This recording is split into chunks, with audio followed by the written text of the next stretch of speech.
Apa itu hasad? Karahatun ni'mah 'alal mun'ami 'alaih. Tak senang menengok orang lain dapat nikmat. Menengok orang rumah baru kumat jantung koroner.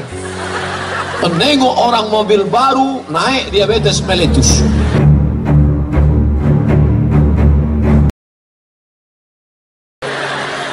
Aku Pak Ustaz paling tak tahan nengok dia Pak Ustaz. Sakit hatiku. Kenapa? Rumahnya baru.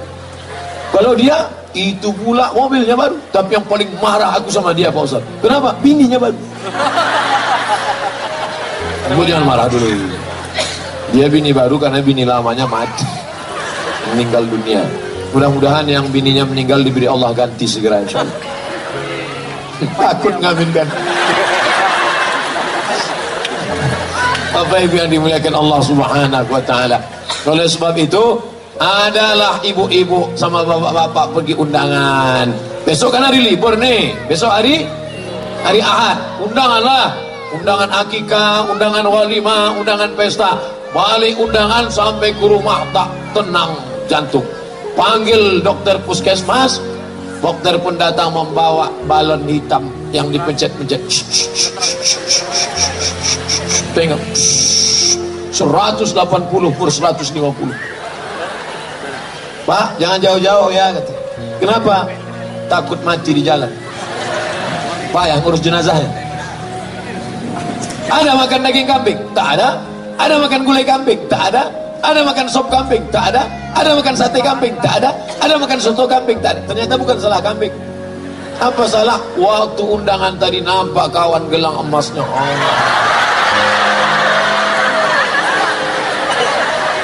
Kawan itu pun udah tahu orang sekarang ekonomi susah. Tak semua hati orang bersih. Dipakailah besar. Sebentar. Jam berapa ya? Jam berapa? Gatal. La ilaha illallah Muhammad Rasulullah. Akhirnya pulang ke rumah. Saya udah tanya itu sama dokter spesialis jantung koroner. Pak dokter, ya, aku nih bodoh dalam bidang medis Pak dokter, ya. Ada yang mau kutanya Pak dokter. Apa? Kenapa orang tak makan daging kambing, tidak makan santan, tidak makan rendang? Kenapa gula darahnya naik, kolesterolnya naik? Kenapa? Kenapa Pak dokter? Kata Pak dokter, sebenarnya Ustadz, ini bukan masalah makanan. Oh, jadi bukan salah makanan? Bukan. Jadi apa? Faktor psikologis. Jadi dokter ini bahasanya lembut. Faktor psikologis. Kalau bahasa Ustadznya apa? Musuh hati. Nyaka bersihkan hati. Jadi Ustadz, kalau nampak kita ada kawan kita dapat nikmat, tetangga kita rumahnya besar, apa tak sakit hati kita? Kita kecil, dia besar. Rumahnya besar, mobilnya besar, bininya besar. Kita rumah kecil, mobil kecil, LGBT, laki gemuk, bini tipis. Jangan tersinggung. Bapak Ibu kalau dengan ceramah saya nasihatkan jangan tersinggung. Mana tahu kebetulan ada yang sama, jangan tersinggung. Karena ada beberapa tempat asal tersinggung 2 hari sudah itu mati. Bukan karena saya hebat, nah, karena memang ajal sudah sampai. Jadi masalah kalau dapat nampak nikmat orang besar ini bagaimana cara mengatasinya Pak Ustaz? Kata Nabi, doakan dia. Sama-sama anak kita sama anak dia. Sama-sama satu SD, sama-sama satu SMP, sama-sama kuliah, sama-sama kerja. Tiba-tiba anak dia duluan nikah. Tentu telinga kita tak tahan. Anak ibu sama dia kan sama, iya. Kok anak dia dipinang orang duluan? Iyalah, dia pakai pelet. Tentu marah hati kita. Jadi bagaimana caranya? Doakan dia ketika anak itu pesta nikah, datang ke pelaminan, ucapkan barakallahu lakuma wa baraka alaikuma wa jama'a bainakuma fi khair. Doakan. Besok kalau ada yang begitu, doakan. Tapi kalau hati kita bersih, kalau hati tak bersih, doanya sama, bunyinya lain. Barakallahu lakuma wa baraka alaikuma wa jama'a.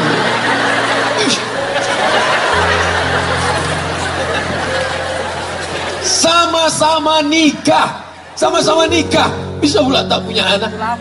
10 tahun udah Pak Ustaz tak ada anak. Kawan itu nikah Januari, April dapat. Apa tak marah itu, emosi. Jadi bagaimana caranya? Doakan. Datang akikah anaknya, doakan. Apa doa akikah anak? 4. Barakallahu laka fil mauhub wa syakartal wahib wa ruzikta birrahu wa balagha asyuddahu. Barakallahu laka fil mauhub, semoga Allah memberkahi anakmu.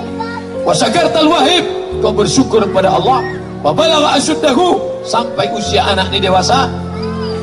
Wa ruzikta birrahu, kau dapat baktinya. Bagi yang hafal, barakallahu laka fil mauhub wa syakartal wahib wa ruzikta birrahu wa balagha asyuddahu. Bagi yang hafal. Bagi yang tak hafal, gerak-gerakkan aja mulut.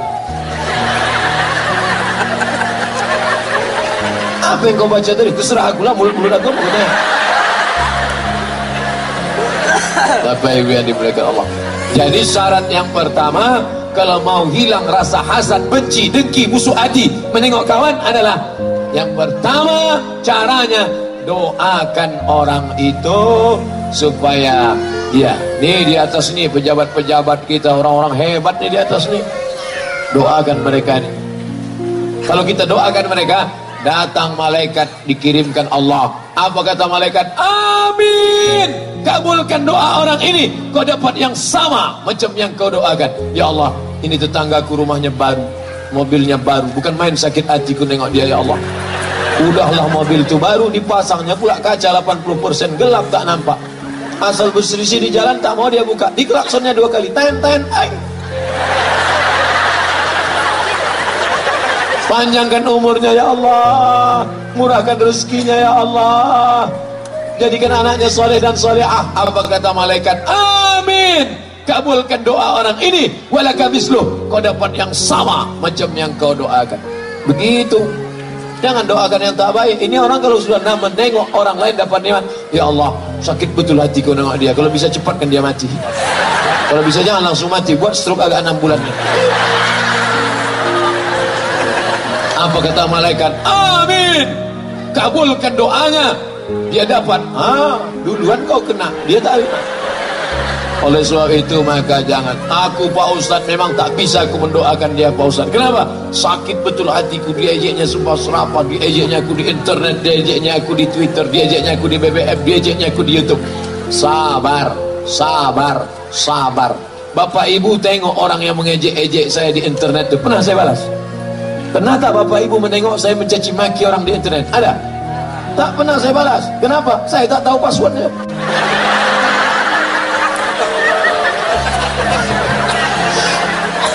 Admin, saya tahu saya ini pemarah, saya emosi, nanti sempat ku baca, ku banting HP hancur orang, yang ketawa. Halakamru'un lam ya'rif qadrahu, celaka orang yang tak tahu siapa jati dirinya. Kenali dirimu baik-baik, doakan mereka. Mana bisa saya doakan dia Pak Ustaz? Dilemparnya saya pakai batu Pak Ustaz, dilemparnya kau pakai batu, lempar dia pakai bunga. Mana bisa Pak Ustaz? Bisa, lempar dia pakai bunga. Udah 2 kali Pak Ustaz, lempar 2 tangkai. Dan 3 kali Pak Ustaz, untuk yang ketiga ini lempar dia pakai bunga, yakinkan potnya ikut sekalian. Karena dia udah kurang ajar udah. Kalau bisa jangan yang pot plastik, pot batu itu kau kasih. Biar tahu dia rasanya sekali. Ya Allah, orang yang mengejek-ejek aku ini ya Allah, tolonglah kirimkan angin hidayah ke dalam hatinya ya Allah. Angin taufikmu, angin hidayahmu, angin kelembutan. Tapi kalau dia tak berubah juga, angin puting beliung sekalian. Ratakan dia dengan tanah. Tak boleh. Tak pernah Nabi mendoakan orang yang buruk-buruk, patah giginya, berdarah pelipisnya. Apa kata Nabi? Allahumma hdi qaumi fa innahum la ya'lamun. Berikan mereka hidayah, mereka berbuat buruk karena tak tahu. Tak perlu kita balas, tak perlu kita balas, Allah membalas. Oleh sebab itu maka serahkan aja sama Allah. Bismillahirrahmanirrahim. La haula wala quwata illa billah. Skenario Allah Subhanahu wa taala. Tak perlu kita sibuk sana sibuk sini, tanduk sana tanduk sini. Ini orang ini macam-macam sifatnya, menanduk ke muka, menyipak ke belakang, menyikut ke kiri, menyikut ke kanan. Kalau ada model kawan begini, nanti Idul Adha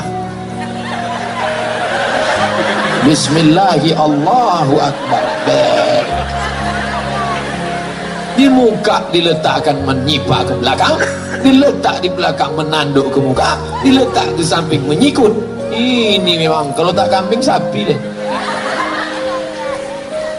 Tapi yang dimuliakan Allah Subhanahu wa taala. Yang pertama, doakan dia. Yang kedua, fahami bahwa dosa hasad itu luar biasa.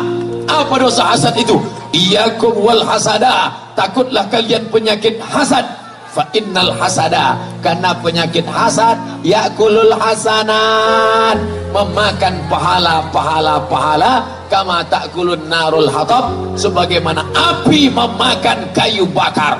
Orang dulu kalau mau menikahkan anak, dikumpullah kayu kering, kayu setinggi rumah, tiba-tiba datang api membakar. 10 menit api berubah menjadi arang berubah menjadi abu diembus angin, hilang tak berkesan.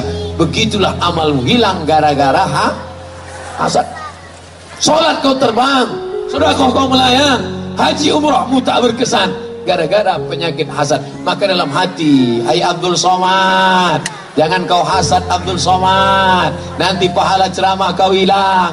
Jangan kau hasad Abdul Somad, nanti segala amal ibadah kau tak ada bisa kau bawa menghadap Allah. Tanamkan dalam hati. Kira-kira Ustaz Somad yang ceramah tentang hasad ini hatinya sudah bersih atau belum? Belum. Saya bersyukur kepada Allah, sampai hari ini orang Jepang belum menemukan detektor hasad. Tadi waktu mau masuk ke airport, dompet harus keluar, jam tangan harus dibuka. Begitu masuk, berbunyi juga, tet. Jamnya Pak sudah, tapi sudah apa lagi? Oh itu Pak sepatu, buka lagi sepatu. Ikat pinggang, aku tak pernah pakai ikat pinggang. Takut sikit-sikit buka, campakkan sekalian. Tak ada pakai ikat pinggang. Rupanya ada jarum pentol kecil di dalam. Detektor logam ada, tapi detektor hasad belum ada sampai sekarang. Bersyukur kita dan kita berdoa kepada Allah, jangan sampai ada dibuat orang Jepang detektor hasad. Bayangkan ada detektor hasad dipasang di pintu stadion. Siapa yang ada hasadnya berbunyi. Tiba-tiba Ustaz Somad masuk tadi berbunyi, tet, hasad 80%. Gimana mau ceramah tentang hasad? Tiba-tiba berceramah malam ini, saudara sekalian, mari kita bersihkan hati kita dari hasad. Apa kata panitia? Ini hasil detektor 80%. Dia pula cerita hasad. Allah masih sayang sama kita. Bismillahirrahmanirrahim. Allah maha kasih, Allah maha sayang. Kalau Allah tak kasih tak sayang, dibukakannya aib-aib kita. Sekali hasad tumbuh tai lalat satu, sekali hasad tumbuh tai lalat satu, sekali hasad tumbuh tai lalat. Mungkin muka kita di tai lalat aja sih. Hasad. Nengok orang jilbab baru, hasad. Nengok orang telekung baru, hasad. Nampak telekung orang bagus ya. Udah, ini enggak. Itu Pak Ustaz telekung orang. Sengaja pula nanya ke Ustaz pengajian, Ustaz, apa hukumnya pakai telekung berbunga-bunga? Hanya untuk menyindir orang. Ustaz itu pun pula menjawab, kalau sekedar bunga 2 tangkai tak apa-apa, tapi kalau sampai bunga melati, bunga mawar, bunga kemboja, bunga tai ayam itu. Wah, puas sekali aku jawaban Ustaz juga. Ini mau ngaji, mau nembak-nembak orang. Tapi ibu yang dimuliakan Allah Subhanahu wa taala, oleh sebab itu maka ini harus dipahami. Orang kalau kena penyakit gula, dia tak tahu. Pagi minum teh 2 sendok, siang minum susu 2 sendok, malam minum kopi 2 sendok. Satu hari 6 sendok gula, 1 toples itu dia sendiri yang habiskan. Tapi begitu dites di puskesmas, dicucuk ujung jari, keluar darah, tampung di kaca, diperiksa manual, ternyata sudah kena penyakit gula. Bapak sudah kena penyakit gula, namanya diabetes. Apa itu diabetes? Diabetes mellitus. Sejak itu kalau ada dikasih orang teh manis, Bapak minum gula, takut. Kenapa? Karena dia sudah tahu nanti tulang daging akan membusuk, rontok, hancur, tak ada. Makanya dulu kita kalau bertamu ke rumah orang kan dikasih gula. Gula. Sekarang enggak, orang takut gula. Tak ada. Di mana-mana air putih. Tengok air putih kan. Astagfirullah. Saya tak ada niat menyindir, demi Allah. Demi Allah. Tadi saya di hotel sudah 3 kali minum teh manis. Tak ada. Saya penceramah yang tak pandai sindir menyindir. Demi Allah, wallahi tallahi billahi. Dulu pernah saya menyindir ceramah gara-gara panitia ngajak nyindir. Ustaz, tolong Ustaz sindirkan. Apa? Itu ada orang jamaah sudah menyumbang 300 juta dimintanya balik. Kami sudah sempat ngutang semen mintanya balik. Jadi apa judul ceramahnya? Siapa yang meminta duitnya lagi macam anjing menjilat muntahnya. Oke, kita sampaikan. Al-aidu ila hibatihi kal kalbil ladzi ya'udu ila qayhi. Orang yang sudah memberikan sedekah dimintanya lagi sama macam anjing yang menjilat muntahnya. Selesai acara pengajian, mohon maaf Pak Ustaz, yang disindir itu tak datang.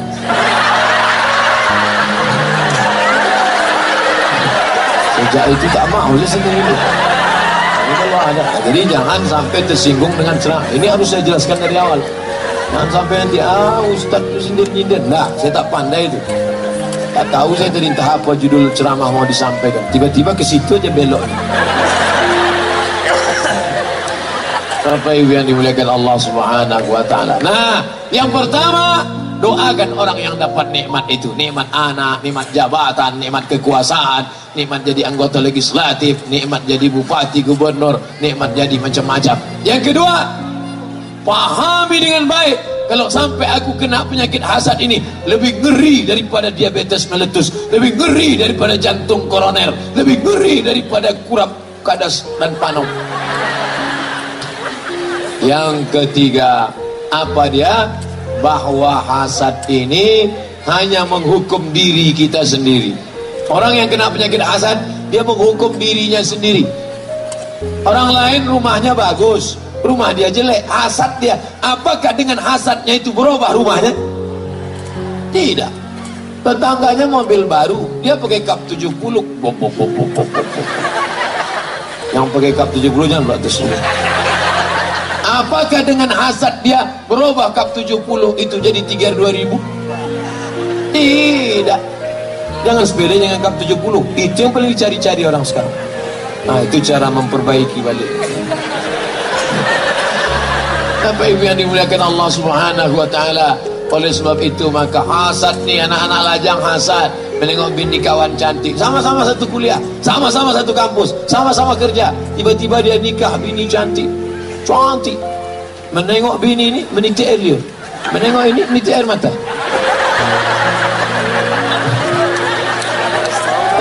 Itu muncul hasad, datang hasad. Doakan, hilangkan, hanya menghukum diri sendiri. Oleh sebab itu maka tidak ada penyakit. Dari hasad inilah muncul penyakit hasud. Ini kita akan berikan surprise, door prize, dan ada hadiah. Dia akan dinaikkan, dipromosikan. Muncul hasud. Pak, jangan Bapak itu orangnya jahat, itu orang akhirnya muncul alladzi waswisu fi sudurin nas minal jinnati wan nas. Berbisik-bisik. Kalau setan yang menggoda, bisa kita bacakan ayat kursi, Allahul qayyum la ta'khudhuhu sinatun wa la nawm. Tapi kalau kawan nas yang berbisik-bisik, kita bacakan ayat kursi, hafal pula dia dari kita. Nauzubillah. Bapak Ibu yang dimuliakan Allah Subhanahu wa taala, hendaknya yang berceramah malam ini dan yang mendengar ceramah, keluar dari ceramah ini bersih hatinya dari hasad.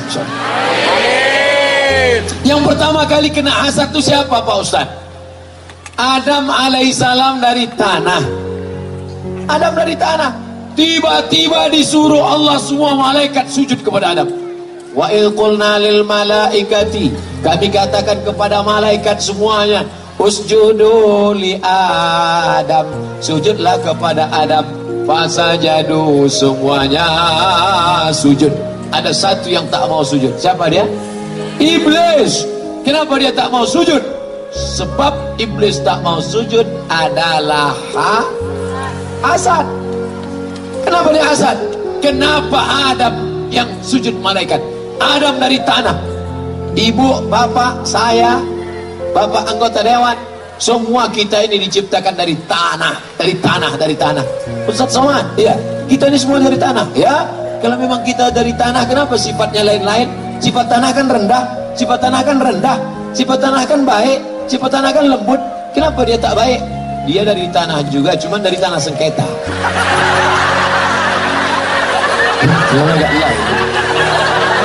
Tapi jangan pula gara-gara ini balik nanti langsung nengok kawan, ini tanah sengketa, ini tanah sengketa, bukan itu maksudnya. Ceramah itu mengukur diri.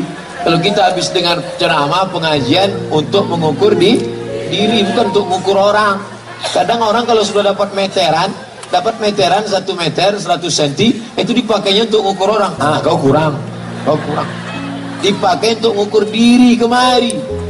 Tuba liman shalahu aibuhu an ayubin nas. Berbahagialah orang yang sibuk memikirkan cacatnya sehingga tak sempat memikirkan cacat orang lain. Berbahagialah orang yang sibuk memikirkan kekurangan anaknya. Anakku tak pandai ngaji, anakku lari dari pesantren, anakku tak pakai jilbab, sehingga tak sempat memikirkan cacat aib orang lain. Hari ini orang sibuk memikirkan aib anak orang sampai tak sempat memikirkan anaknya. Sibuk memikirkan aib bini orang sampai tak sempat memikirkan aib keluarganya. Sibuk, kenapa sibuk? Ini aib, menengok aib sampai 3 kali sehari. Aib pagi, aib siang, aib malam. Apa namanya? Infotainment. Na'udzubillah. Apa ibu yang dimuliakan Allah Subhanahu wa ta'ala? Ini hasad. Jadi yang pertama kali kena penyakit hasad itu adalah iblis. Makanya kalau ada dalam hati kita hasad, jangan-jangan aku ni saudara iblis. Jangan-jangan aku ni saudara iblis. Makanya kalau ada orang hasad, iblis tak menggoda lagi. Bapak ibu kalau ada hasad sikit aja, iblis tak menggoda. Kenapa? Karena sesama saudara dilarang saling menggoda. Kata iblis kepada anak-anak buahnya, bro, yang ini jangan. Kenapa? My brother. Pak Ustaz, apa beda iblis, setan sama jin? Nama komunitasnya jin. Nama komunitasnya jin. Jin ini dibagi 2. Jin baik, jin Islam. Jin tak baik, jin kafir. Yang jin kafir tadi terbagi lagi. Induk dari segala jin kafir itulah iblis. Anak buahnya namanya setan. Jadi gundurwo, tuyul, sundel bolong. Kalau jin tadi tinggi, itu namanya bego ganjang. Tinggi dia. Kalau pendek gundul, tuyul. Kalau gerobang perutnya sundel bolong. Kalau naik sepeda motor, Dracula. Kalau melompat-lompat aja tempel kertas di kening, hantu Cina. Kalau berjalan pun tak bisa, suster ngesot. Jadi saya udah hafal tentang hantu-hantu ini. Nah, jin tadi, jin kafir tadi terbagi 2 lagi. Ada jin itu yang ngikut waktu kita lahir. Ketika saya lahir ikut dia. Itu namanya jin korin. Korin artinya selalu bersama. Ketika saya mati saya meninggal, jin korin saya tadi tak mati, hidup dia. Dan dia bisa masuk ke badan orang. Tiba-tiba ada orang kerasukan di padang sedempuan. Kerasukan. Assalamualaikum warahmatullah. Siapa kau? Aku Abdul Somad. Kalau memang kau Abdul Somad, coba ceramah. Saudara-saudara yang mirip betul. Itu bukan roh saya, itu jin korin saya setelah saya mati.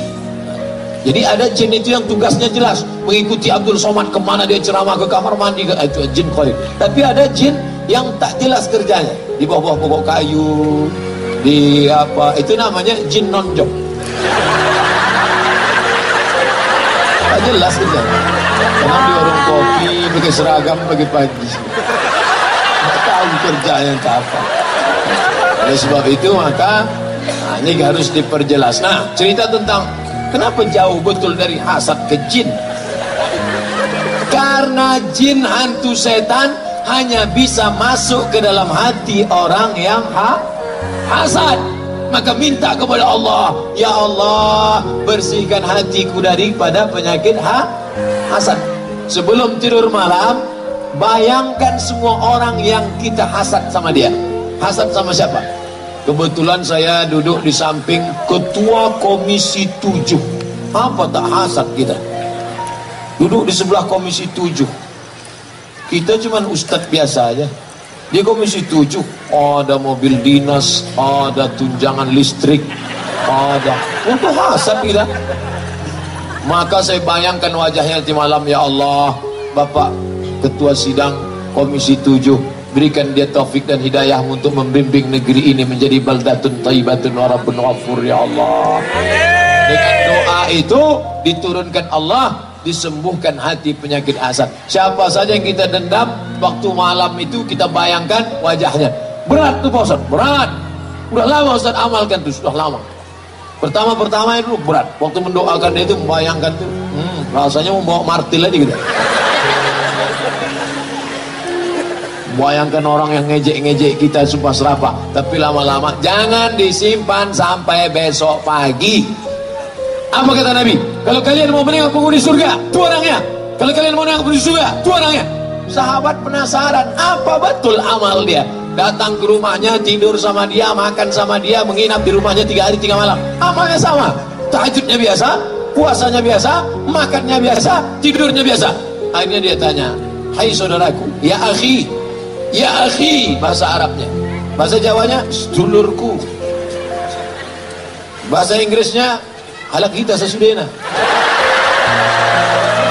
Ya akhi, ku tengok kau amal kau sama saja macam orang lain, tapi kenapa Nabi mengatakan kau penghuni surga? Solatmu biasa saja, zakatmu biasa saja, sedekahmu biasa saja. Kenapa Nabi mengatakan kau penghuni surga? Kata dia, aku tak ada beda dengan kalian, hanya saja satu, sebelum tidur malam segala dendam, kesuman, hasad ku lepaskan, barulah aku tidur bismika Allahumma ahya. Begitu. Kapan kita mulai? Tak ada gunanya pengajian kalau tak berubah menjadi amal. Mulai malam ini, sebelum tidur malam ini nanti, semua yang aku hasad aku bersihkan. Banyak betul Pak Ustaz. Kalau gitu dicatat aja dulu, 10 aja dulu malamnya. Ada 100 yang kita hasad, 10 kita cicil dulu. Buat skala prioritas. Bapak Ibu yang dimuliakan Allah Subhanahu wa taala, penyakit hati yang pertama yang menyebabkan keluar dari surga, yang menyebabkan tak mau sujud kepada Adam, hasad. Mudah-mudahan kita bersih dari hasad. Amin. Kita lanjutkan yang berikutnya, penyakit buah daripada hasad, kelanjutan. Kalau sudah hasad bersemayam, mulailah orang minta kepada jin. Tak suka, hasud. Dari hasad berubah menjadi hasud. Hasud tak mempan, mulailah datang ke dukun. Ambil air ludahnya. Kau kaya sekarang ya, mentang-mentang kau kaya sombong. Apa kau ejek aku? Twih. Ambil air ludahnya, bawakan ke dukun. Dukun pun minta kepada jin. Kenapa tak boleh ke dukun Pak Ustaz? Apa salahnya? Dukun sama dokter kan sama. IDI, Ikatan Dukun Indonesia, Ikatan Dokter Indonesia. Apa bedanya? Bedanya dokter pakai jarum suntik, dukun pakai menyan. Kan sama Pak Ustaz. Bedanya dukun berkawan dengan jin. Boleh berkawan dengan jin? Tak boleh. Andai bapak sedang berzikir malam, la ilaha illallah, la ilaha illallah, la ilaha illallah, tiba-tiba datang jin. Hai fulan bin fulan, aku adalah jin yang menjaga pokok kayu di depan. What can I do for you? Apa yang bisa kulakukan untukmu? Maka segeralah membaca, meludah ke sebelah kiri. A'udzubillahi samil alim minasyaitonir rajim. A'udzubikalimatillahit tammati min kulli syaitani wa hammatin min kulli lamah. Kalau ada begitu nanti. Seandainya Ustaz Somad sedang berzikir malam, tiba-tiba datang jin. Hai Abdul Somad, aku ingin menjadi kawanmu. Segala permintaanmu akan kukabulkan. Aku akan menjadi temanmu. Maka saya akan menjawab, aku tak perlu berkawan sama engkau, karena kawanku di Instagram sudah 3,5 juta. Mau ngasih tahu aja, udah banyak. Tak usah berkawan sama jin. Cuman masalahnya, jin atuk-datuk opung-opung kita dulu, mereka meninggal dunia, jinnya keluyuran datang ke ayah kita. Setelah ayah kita meninggal, jinnya keluyuran tak mati-mati. Sekarang dia datang ke kita. dia mau melanjutkan MOU, Memorandum of Understanding between me and you. Maka jangan diikutkan, jangan dipeturutkan. Kalau kita letakkan sajen, diletakkanlah itu jeruk, diletakkan kue, diletakkan kepala ayam, diletakkan darah, diletakkan tulang. Itu makanan-makanan dia semua. Ada pula 3 batang rokok daun nipah. Ternyata jin ini merokok juga. Tak berlaku no smoking bagi mereka. Kalau kita suburkan dia akan tetap hidup. Tapi kalau kita tinggalkan, dia mau ikut kita makan. Pas kita mau makan dia ikut. Tapi kalau kita baca doa dia tak ikut. Allahumma barik lana fima razaqtana wa qina azabannar. Dia tak ikut. Kita mau masuk kamar mandi dia ikut. Kita baca doa Allahumma inni a'udzubika minal khubuthi wal khaba'is. Dia tak bisa ikut. Kita mau tidur dia mau ikut. Kita baca doa bismika Allahumma ahya wa amut. Dia tak bisa ikut. Sampai maaf cakap sampai mau berhubungan kelamin pun dia ikut. Itu mengapa banyak anak-anak itu macam setan ulah ya. Karena tak baca doa, setan itu ikut menyumbang 5%. Tapi itu yang dimuliakan Allah Subhanahu wa taala. Oleh sebab itu maka kalau kita kuat akidah kepada Allah, la ilaha illallah, maka insyaallah kuat kita, maka dia pun akan menjauh, dia pun mencari tempat orang lain. Jadi Pak Ustadz, jin hantu setan itu umurnya panjang. Jin yang menggoda Kabil membunuh Habil masih hidup zaman sekarang. Bayangkan tuh panjang umur. Berapa tahun tuh Pak Ustadz? Kau hitunglah sendiri, aku udah cerita aja dah.